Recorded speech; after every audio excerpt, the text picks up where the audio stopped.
Good morning, Shemstars. Welcome to class. Hope you all are fine. Today we continue with our chapter Nationalism in India of class 10th. Today we start with the topic toward civil disobedience.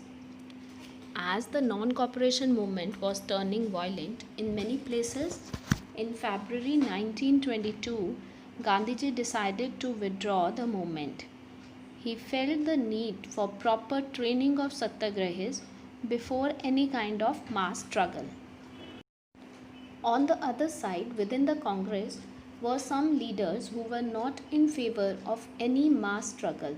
They decided to participate in the provincial elections, which was set up by the Government of India Act of 1919.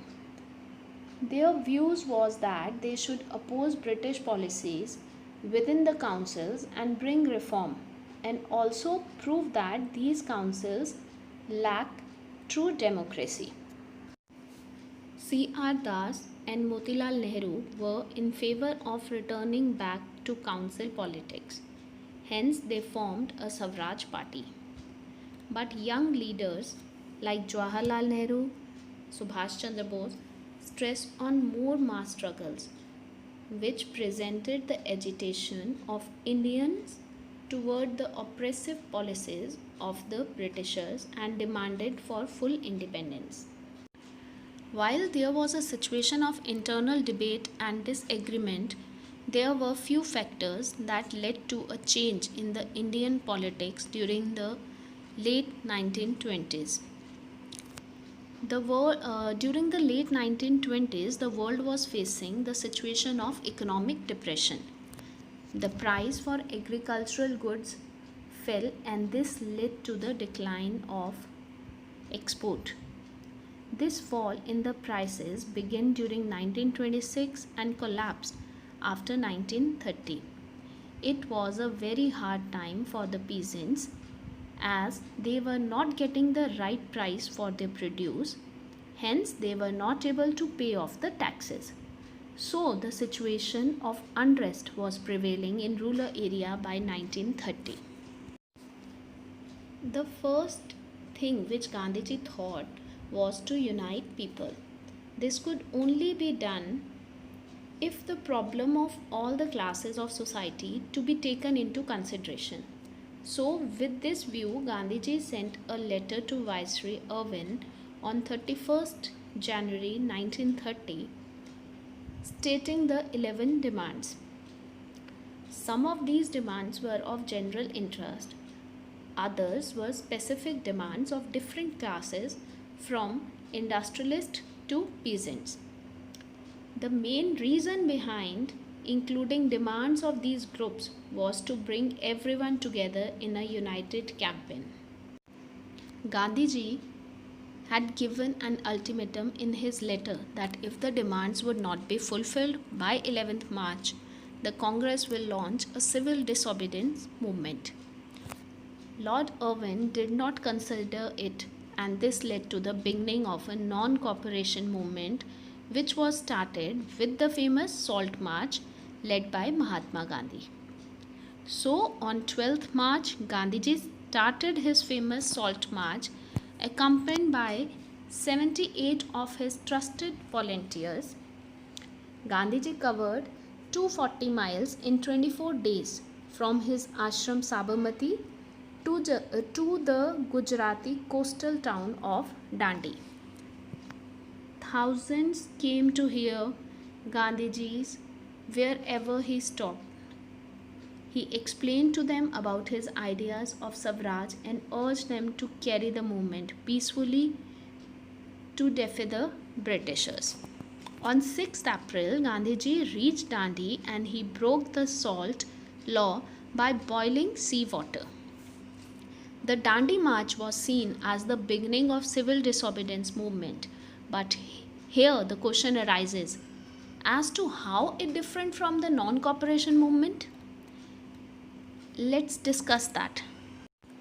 The civil disobedience movement differed in a way that in this case people not only refused to cooperate with the British government but were also asked to break the British laws. So this led to the following actions by the various group of people. Like foreign clothes was totally boycotted. Peasants start evading taxes. They stop paying revenue and chowkidari taxes. Village officials resign. Forest law were violated by entering into reserved area to collect the wood and graze cattle. This resulted in clashes between the people and police. Abdul Ghaffar Khan, a disciple of Mahatma Gandhi, was arrested by the police in April 1930. This led to demonstration by the angry crowd in Peshawar. Police fired on the demonstrators and killed many of them. Later on, Mahatma Gandhi was arrested. This led to a violent demonstration by the industrial worker in Solapur. As the situation was growing worse, so Gandhiji decided to call off the movement. On 5th March 1931, he entered into a pact with Irvine, which later came to be known as Gandhi-Irvine Pact. Due to this pact, Gandhiji agreed to participate in the Round Table Conference. The first Round Table Conference was boycotted by the Congress in London.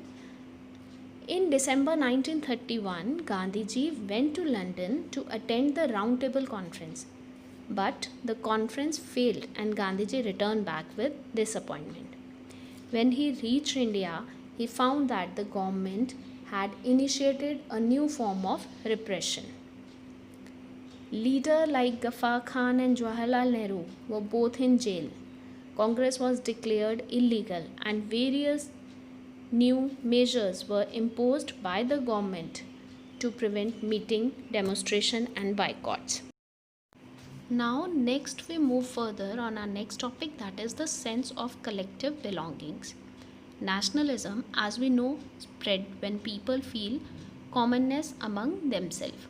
This happens when they believe that they belong to the same nation. But here again a question arises that how the people from different communities who have different beliefs, languages and culture will come together to make the idea of nation a reality.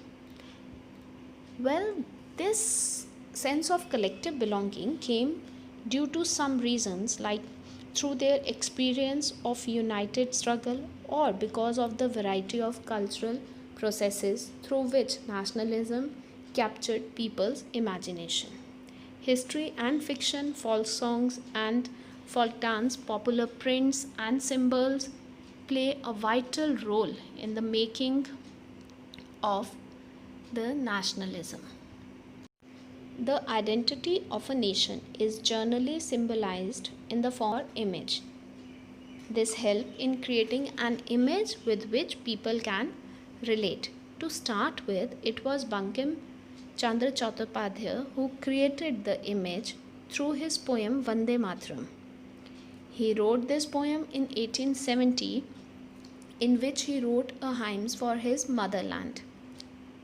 Later, this poem was added in his novel Anandmat and was widely sung during the Swadeshi movement in Bengal. Later, Abhindranath Tagore painted and give the shape to image of Bharat Mata. He painted her as an ascetic. She looked calm, divine and spiritual. In following years, Bharat Mata was painted in two different forms. Different artists painted her in their own way. The painting was circulated in popular prints.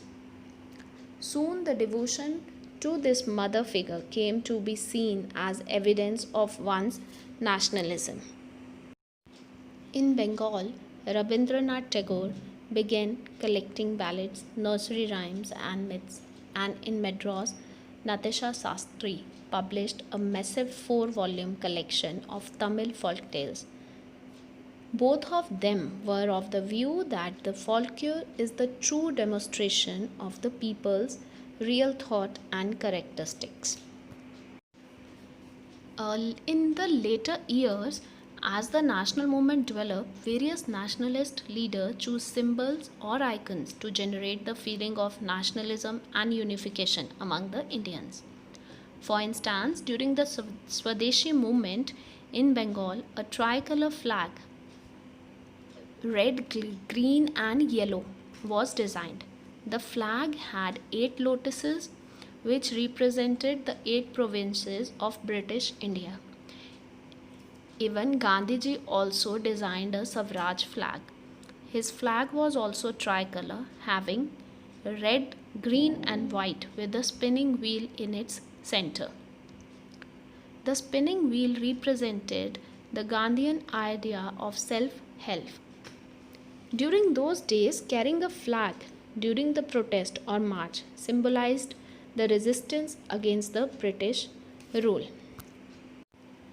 So, at last, we can say that a growing outrage towards the oppressive rule of colonial government was the main reason that brought all the people of India together to initiate a common struggle for freedom in the first half of 20th century. The Congress under Mahatma Gandhi tried to channelize the problems of people into organized movements for independence. Thank you, Shamstars. That's all for today.